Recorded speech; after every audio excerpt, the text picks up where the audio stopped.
جبرائیل امین علیہ السلام جب ان کا اور حضرت بی بی مریم کا جو ایک کنورسیشن ہے اس کو قرآن پاک میں بیان فرمایا رب تعالیٰ نے. اب اس کے بعد اچانک ہوا یہ فَحَمَلَتْهُ فَانْتَبَذَتْ بِهِ مَكَانًا قَصِيًّا. اچانک بی بی مریم حضرت جبرائیل امین کے پھونک مارنے سے حاملہ ہو گئی. صرف انہوں نے پھونک مارا. کون؟ جبرائیل امین علیہ السلام. پھونک مارا تو وہ حضرت بی بی مریم کیا ہوئیں؟ حاملہ ہو گئی. اور جیسی وہ حاملہ ہوئیں تو ان کو خوف ہوا کہ اب قوم کیا کہے گی. تو وہ ایک آبادی سے بہت دور چلی گئیں جہاں کوئی نہ دیکھتا ہو، اور وہ ایک گھنی باغیچے کے جو کھجوروں کے درخت وہاں پر تھے اس باغیچے میں چلی گئیں. یہ ایسا نہیں ہے کہ یہ حمل 9 مہینے کا تھا، بلکہ یوں حمل ہوا اور پھر بچے کی ولادت بھی. زیادہ دن تک کا یہ حمل نہیں تھا. بہرحال جب حضرت بی بی مریم بچے کی ولادت کے آثار نظر آنے لگ گئے، قریب ایک باغیچے میں گئیں. وہاں کا تذکرہ بھی رب تعالیٰ فرماتا ہے فَأَجَاءَهَا الْمَخَاضُ إِلَى جِذْعِ النَّخْلَةِ. ایک کھجور کے درخت کی جڑ کو پکڑ کر کے وہ بیٹھی رہیں اور پھر اس کے نیچے سے وہاں سے آواز دینے لگی اپنے رب کو کہ مولا میری حفاظت فرما. اور درد ایسا ہوتا ہے ولادت کے وقت کا. اس وقت کے الفاظ حضرت بی بی مریم کے قرآن فرما رہا ہے.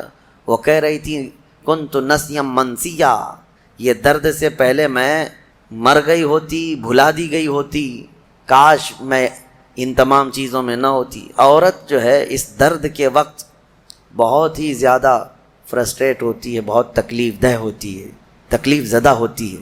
اس قدر کہ موت کے وقت ہونے والی تکلیف سے تھوڑی سی کم تکلیف بچے کی ولادت کے وقت ہوتی ہے. ایک عورت کو یہ آسان چیز نہیں ہے. اس کی تقریباً 40 کے قریب ہڈیوں سے تو روح نکل چکی ہوتی ہے عورت کے جسم سے جب بچے کی ولادت کا وقت قریب آتا ہے. اور وہ موت کے منہ میں جا کر کے واپس آنا یہ معمولی بات نہیں. اسی لیے اللہ تعالیٰ نے قرآن میں اس کا ذکر فرمایا. وہ حمل یعنی عورت جو ہے حملہ وفصالہ 30 شہر، یہ آیت ہے. اس میں اللہ تعالیٰ فرماتا ہے ووضعتہ کرہا، جب وہ بچے کو جنم دیتی ہے تو بڑی تکلیف کے ساتھ دیتی ہے. حضرت بی بی مریم کا بھی جب وہ وقت آیا تو وہ درخت کی جڑ کو پکڑ کر کے آواز دینے لگی کاش میں اس درد سے پہلے ختم ہو چکی ہوتی، بھلا دی گئی ہوتی. تو رب تعالیٰ کی طرف سے آواز آئی اللہ تحزنی وقد جعل ربکی سریا، گھبرا مت اے مریم، تیرا رب تیرے لیے آسانیاں پیدا فرمائے گا، آسانیاں پیدا فرمائے گا. اس درخت کو ہلاؤ، پکی کھجوریں گریں گی تم پر.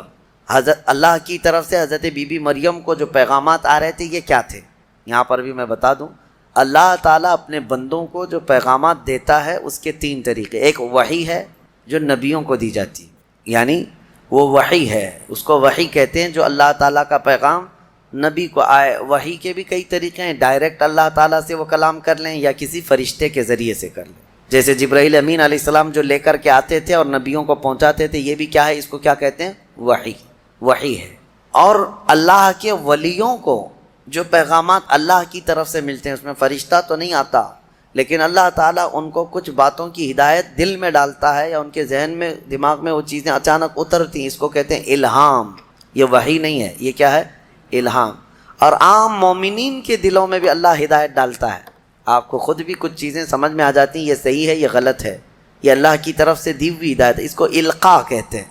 ہے اللہ کی دی ہوئی ہدایت، لیکن اگر وہ نبی کو ہو تو وحی ہے، ولی کو ہو تو الہام ہے، عام مومنین کو ہو تو القاء ہے. اور کچھ کافروں کو بھی ہوتی ہے. کافروں کو جو چیزیں معلوم ہوتی ہیں اس کو استدراج کہتے ہیں، یعنی وہ بھی کچھ چیزیں معلوم کر لیتا ہے. بہرحال یہ ایک الگ بحث ہے. حضرت بی بی مریم کو یہ الہام اللہ کی طرف سے تھا. اللہ تبارک و تعالیٰ نے ان کو فرمایا کہ درخت کی یہ جڑ کو ہلاؤ، پکی کھجوریں گریں گی. کھجوریں گریں تو اللہ کا حکم ہوا فکلی وشربی وقری عینا، کھاؤ پیو اور اپنی آنکھیں ٹھنڈی کرو. درد زہ اس کو کہتے ہیں، بچے کی ولادت کے وقت ہونے والا درد.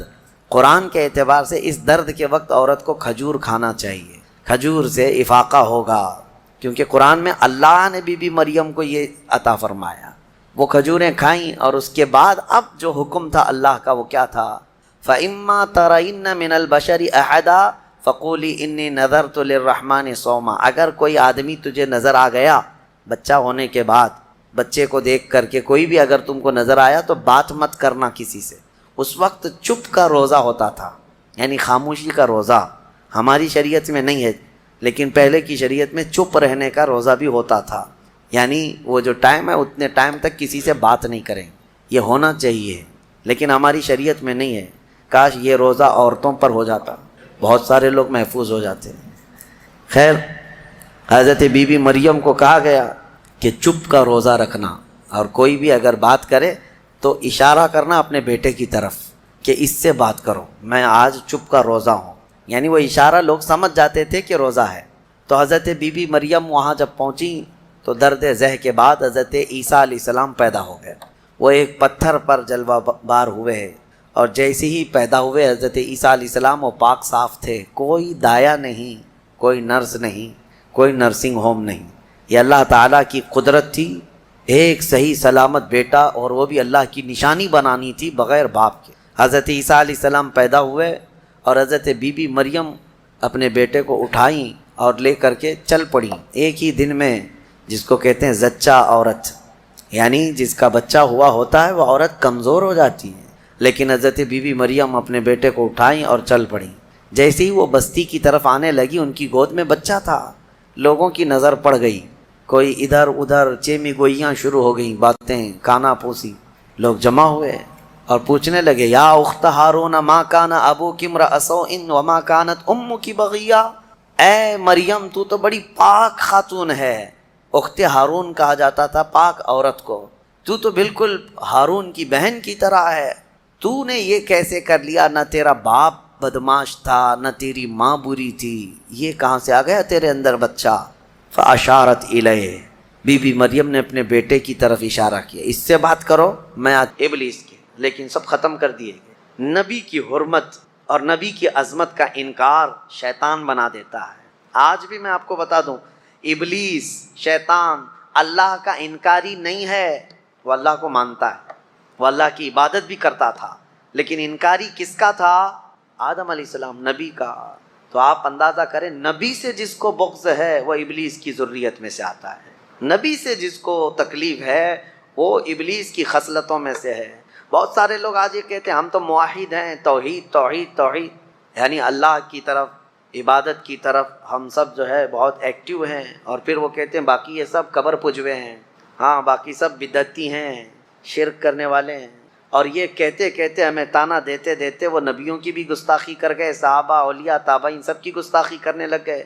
اللہ کو ایک ہم بھی مانتے ہیں، اللہ کی عبادت ہم بھی کرتے ہیں، ایاک نعبد و ایاک نستعین پر ہم مکمل عمل کرتے ہیں، لیکن ایک بات میں آپ کو بتا دوں، چند دنوں قبل بھی میں نے ایک اپنے بیان میں عرض کیا تھا کہ ہمارے اوپر ایک بہت بڑا الزام ہے کہ یہ یعنی قبروں کی پرستش کرتے ہیں یا رسول کو بڑھا کر اللہ کے برابر کرتے ہیں، غلط بات ہے۔ ایک جانکار آدمی جو دانشور کہے جاتے تھے، اس بڑے آدمی نے ایک جھوٹا شعر اعلیٰ حضرت کی طرف منسوب کر دیا، یوں کہا کہ دیکھو مولانا احمد رضا خان صاحب یہ کہتے ہیں وہی جو مستوی عرش تھا خدا ہو کر اتر پڑا ہے مدینے میں وہ مصطفیٰ ہو کر۔ ان کا شعر ہے، یعنی جو خدا آسمانوں میں مستوی تھا وہ مدینے میں مصطفیٰ بن کر کے اترا ہے۔ کیا آپ کا یہ عقیدہ ہے؟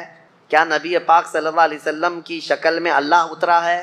ایسا اگر کوئی عقیدہ رکھتا ہے تو ہم اس کو مشرک کہتے ہیں۔ حلول کا عقیدہ ہمارا نہیں ہے، یہ اعلیٰ حضرت کا شعر ہے ہی نہیں، لیکن تم تراق سے کچھ لوگ ان کی طرف منسوب کر کے اور اس پہ بھی بڑے بڑے بیانات بھی دے جاتے ہیں۔ بیچاروں کے علم کی کمی ہے۔ میں آپ کو بتاؤں، امام اہل سنت فاضل بریلوی نے حلول کا عقیدہ تو چھوڑو، قبروں کے سامنے جھکنے کو منع فرمایا، قبر سے 4 قدم دور کھڑے ہونے کا حکم دیا، قبر کو چومنے سے بھی منع کیا، سجدہ تو دور کی بات ہے، چومنے سے بھی منع کیا، دور کھڑے رہے۔ عبادت ہمارے ہاں صرف اور صرف اللہ رب العزت کی، صرف اللہ رب العزت کی ہے، نبی پاک صلی اللہ تعالیٰ علیہ وسلم کی ہم عظمت کرتے ہیں۔ اب میں آپ کو بتاؤں، ان میں اور ہم میں فرق اتنا ہی ہے کہ وہ توحید کے نام پر نبی کو گرا دیتے ہیں، لیکن ہم کیا کہتے ہیں؟ میں مانتا ہوں اے عقل والو میرا محمد خدا نہیں ہے، مگر دلوں میں یہ نقش کر لو کہ وہ خدا سے جدا نہیں۔ یہ ہمارا، ہم نبی اکرم صلی اللہ تعالیٰ علیہ وسلم کی عظمت کو دل و جان سے تسلیم کرتے ہیں۔ اسی لیے اعلیٰ حضرت نے فرمایا ہے مومن وہ ہے جو ان کی تعظیم پہ مرے دل سے، مومن وہ ہے جو ان کی تعظیم پہ مرے دل سے. نجدی بھی تو کرتا ہے تعظیم مرے دل سے, نجدی بھی تو کرتا ہے تعظیم, دونوں جگہ مرے دل کا مطلب سمجھ گئے نا. ہاں ہوشیار لوگ ہیں, سمجھ جائیں گے. ابلیس نے سجدہ نہ کر کے ہمیشہ کے لیے مردود ہونا قبول کر لیا. اب سنو, اللہ فرماتا ہے میں تجھے وقت دیتا ہوں قیامت تک کا. اس نے کہا فَبِمَا أَغْوَيْتَنِي لَأَقْعُدَنَّ لَهُمْ صِرَاطَكَ الْمُسْتَقِيمَ. مولا میں تیرے سیدھے راستے پر بیٹھ جاؤں گا, اور جو اس راستے سے گزرے گا میں دائیں بائیں آگے پیچھے سے آ کر کے اس کو گمراہ کروں گا. اللہ تعالیٰ نے فرمایا ٹھیک ہے تو گمراہ کرتے رہے, لیکن اللہ فرماتا ہے لَأَمْلَأَنَّ مِنْكَ وَمِمَّنْ تَبِعَكَ, یعنی جہنم کو میں تجھ سے اور تیرے پیروکاروں سے بھر دوں گا, اللہ نے فرمایا. اب یاد رکھو میرے عزیزو, جو ابلیس کے پیچھے چلا اللہ اس سے دوزخ کو بھر دے گا. اب اس نے سٹارٹنگ کہاں سے کیا, شروعات کہاں سے کی؟ آدم علیہ السلام کو پیدا کرنے کے بعد اللہ نے آدم علیہ السلام کو جنت میں رکھا. جنت میں ہمارا اصلی گھر کہاں ہے؟ ہمارے باپ کا گھر جنت ہے. اصلی گھر وہی ہوتا ہے نا, باپ کا گھر. آدم علیہ السلام جنت میں تھے, لیکن ایک بے قراری تھی, اکیلے تھے. انسان اکیلا نہیں رہ سکتا, تو اللہ تعالیٰ نے ان کی بائیں پسلی سے ایک عورت پیدا کیا جو ہماری ماں ہے, حضرت حوا. آدم علیہ السلام جب انہیں دیکھتے ہیں حوا کو, جنت میں پیدا ہوئی عورت. عورت کہاں پیدا ہوئی ہے؟ جنت میں پیدا ہوئی ہے. جنت کی نعمتیں جتنی حسین ہیں اسی لیے دنیا میں اسے حسن دیا گیا ہے. آدم علیہ السلام اس کی طرف بڑھنے لگے تو رب تعالیٰ نے فرمایا تمہارے لیے ابھی حلال نہیں, اس کا مہر دو. تو مہر دینا جنتی قانون ہے, یہ جنتی قانون. آدم علیہ السلام نے پوچھا مولا یہاں کیا مہر دوں؟ رب تعالیٰ نے فرمایا تمہاری اولاد میں اخیر زمانے میں میرا ایک محبوب نبی پیدا ہوگا, محمد صلی اللہ علیہ وسلم. زمین میں آسمانوں میں احمد, ان پر 20 بار درود بھیجو تمہارا مہر ادا ہو جائے. آدم علیہ السلام کا مہر کیا تھا؟ درود مصطفیٰ, حضور اکرم صلی اللہ علیہ وسلم پر درود بھیجا. اب حضرت حوا اور آدم علیہ السلام ساتھ ساتھ رہ رہے تھے, اچھے خاصے رہ رہے تھے, لیکن ایک آرڈر تھا ان کو دونوں کو, لا تقربا هذه الشجرہ. ایک درخت کی طرف اللہ نے حکم فرمایا تھا اس کے قریب مت جانا. وہ درخت جنت میں ہے, لیکن اللہ کی حکمت منع کیا گیا تھا قریب مت جانا اس درخت کے, اگر جاؤ گے تو پھر غلط ہو جائے گا, غلط ہو جائے گا. تو وہ نہیں جاتے تھے. اب شیطان کا جو مقابلہ شروع ہوا انسان کو گمراہ کرنے کا, تو وہیں سے شروع ہوا. ابلیس جو ہے آسمانوں پر جاتا تھا اس وقت, اور فرشتوں کے بیچ اس کا آنا جانا سب لگا تھا. تو وہ جنت کے دروازے تک گیا اور دونوں کو بلا کر کے بات چیت کرنے لگا, ان کی تعریف کیا, کیا نعمتیں ہیں آپ کی, بہت خوبصورت زندگی ہے, لیکن مجھے اندیشہ ہے, ڈر ہے کہ آپ کو اللہ نکال نہ دے جنت سے. تو گھبرا گئے. کہا کیوں نکالے گا اللہ تعالیٰ؟ کہا اس لیے کہ وہ درخت جو ہے اسی کے اندر حکمت ہے, وہ جو کھا لے گا اس کا پھل وہ ہمیشہ جنت میں رہے گا, نہیں کھائیں گے تو نکلنا پڑ سکتا ہے. اس نے ایسی پٹی پڑھائی, یعنی جس کو کہتے ہیں گمراہ کرنے کے طریقوں کے ساتھ. آدم علیہ السلام کے پاس اس نے اس طرح کہا. آدم علیہ السلام پھر بھی منع کرتے رہے, نہیں میرے رب کا حکم ہے میں نہیں کھاؤں گا. لیکن بی بی حوا نے کہا آپ نہیں کھائیں گے, میں توڑ کے لاتی ہوں, میں توڑ کے لاتی ہوں, پھل کھا لیں گے دونوں. اللہ نے قریب جانے سے منع کیا, کھانے سے منع تھوڑی نہ کیا. یہ بھی شیطان کی دلیل تھی, شیطان کی دلیل. کچھ لوگوں کے پاس ابھی ایسی منطق ہوتی ہے, لفظوں کی منطق, یہ نہیں کہا یہ نہیں کہا, مقصد کیا ہے اس کا وہ تو پتہ ہے. تو حضرت حوا نے کہا میں توڑ کر کے لاتی ہوں. وہ توڑ کر کے لے بھی آئی. وہ کس چیز کا پھل تھا واللہ عالم, درخت سے پھل لے کر کے آئی. آدم علیہ السلام نے آدھا کھا لیا, وہ بھی آدھا کھا لی. جیسے ہی کھائے ان کے کپڑے اتر گئے, جنت میں ہی سے لباس اتر گیا پورا. وہ گھبرائے بہت زیادہ, شیطان اپنا کام کر چکا تھا, وہ چلا گیا. تو وہاں تو درخت تھے جنت کے, ان درختوں سے انہوں نے پتے لی اور اپنے جسم کو چھپایا. درختوں کے پتوں سے اپنے جسم کو چھپایا. اتنی ہی دیر گزری تھی, قہار و جبار خدا کا اعلان ہو گیا, اہبطوا منہا جمیعا, اس جنت سے تم سب کے سب نکل جاؤ, زمین میں جاؤ. اللہ کا حکم تھا, آدم علیہ السلام اور حضرت حوا ہی تھے, لیکن حکم جمع کے لیے سب کے سب نکل جاؤ. تفسیر میں فرمایا تھے تو دو ہی, لیکن اللہ فرمایا تم سب کے سب نکل جاؤ. حکم کا مطلب مفسرین فرماتے ہیں آدم علیہ السلام کی پیٹھ میں جتنی اولاد تھی سب سے کہا گیا سب نکل کے جاؤ. سب کو حکم تھا کہ سب نیچے آؤ. آئے, لیکن اللہ تعالیٰ نے سب کو الگ الگ جگہ اتارا. جنت سے جو چیزیں اتاری گئی تھی, دو درخت جنہوں نے پتے دیے تھے, اور بعض روایات یہ بتاتی ہیں کہ ایک سانپ تھا، ایک مور تھا، ان کو بھی اتار دیا گیا مدد کرنے کی وجہ سے۔ یہ بڑے خوبصورت جانور تھے، ان کو بھی سزا کے طور پر اتار دیا گیا، سب کو الگ الگ۔ حضرت بی بی حوا کو جدہ میں، جو سعودی عرب کا ایک شہر ہے، جدہ کا مطلب جانتے ہیں آپ؟ عربی میں دادی کو کہتے ہیں۔ ورڈ کا جو میننگ ہے جدہ کا مطلب دادی، شہر کا نام ہی دادی ہے کیونکہ پوری دنیا کی دادی وہاں اتری تھی۔ اور حضرت آدم علیہ السلام کو ہندوستان میں اتارا گیا، سب کو الگ الگ، ایک درخت کو ادھر ایک درخت کو ادھر، اور آپس میں سب کے دشمنیاں بھی ڈال دی گئی۔ ابلیس کو بھی بھیج دیا گیا، اب اس کے بعد اس کو وہاں جانے پر پابندی لگا دی گئی، اب تو جنت کے قریب بھی نہیں آئے گا، فرشتوں کے بیچ میں بھی نہیں آئے گا۔ اب جب بھی وہ جانے کی کوشش کرتا ہے فرشتے اس سے مار کے بھیجتے ہیں۔ جو تارا ٹوٹنے کی جو چیزیں نظر آتی ہیں اس کو کہا گیا ہے یہ جو ستارہ ٹوٹنا شہاب ثاقب ہے، یہ فرشتوں کی مار ہے، جو شیطان اوپر جانے لگتا ہے تو اسے مار کے بھیجتے ہیں۔ کیوں جاتا ہے وہ بھی میں بتاؤں۔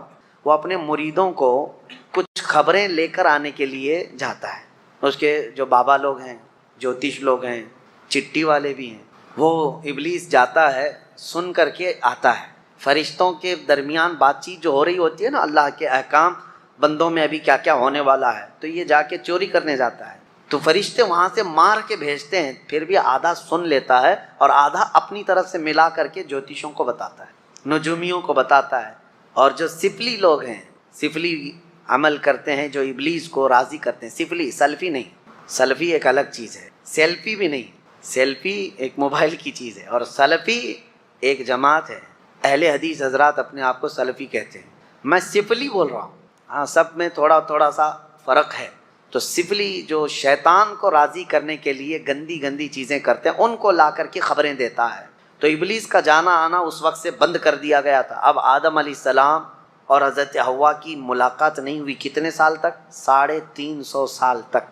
آدم علیہ السلام روتے رہے۔ سب سے زیادہ دنیا میں رونے والوں میں آدم علیہ السلام کا نام آتا ہے، سب سے زیادہ رونے والوں میں انبیاء میں حضرت آدم علیہ السلام، حضرت داؤد علیہ السلام، لیکن وہ اللہ کی یاد میں اور اپنی توبہ کے لیے روتے رہے۔ لیکن سارے نبیوں میں میرے مصطفیٰ کا رونا اور تھا، وہ کس لیے؟ وہ صرف اپنی غریب امت کے لیے۔ اللہ کیا جہنم اب بھی نہ سرد ہوگا، رو رو کے مصطفیٰ نے دریا بہا دی۔ میرے آقا نے بھی رویا لیکن اپنی امت کے لیے۔ اب 350 سال کے بعد، اب میں اپنی بات سمیٹ رہا ہوں، 350 سال کے بعد آدم علیہ السلام کو ایک بات یاد آئی کہ جب ان کی روح ڈالی گئی تھی جسم میں، تو آنکھیں جیسے کھلی، آسمان کے ہر دروازے پر، جنت کی ہر دیوار پر انہوں نے ایک نام دیکھا تھا، لا الہ الا اللہ۔ حضور صلی اللہ علیہ وسلم کا نام وہاں پر احمد ہے، حضور کا نام اللہ کے نام کے ساتھ ہر جگہ انہوں نے دیکھا تھا۔ آدم علیہ السلام نے 350 سال کے بعد یوں عرض کیا، اے مولا، جو نام تجھے سب سے زیادہ پسند ہے، جس نام کو تو نے اپنے نام کے ساتھ رکھا ہے، اس کے وسیلے سے عرض کرتا ہوں میری توبہ قبول فرما۔ قرآن میں بھی رب تعالیٰ فرماتا ہے فوراً اللہ نے جبرائیل امین کو بھیجا ہے، صفی اللہ کو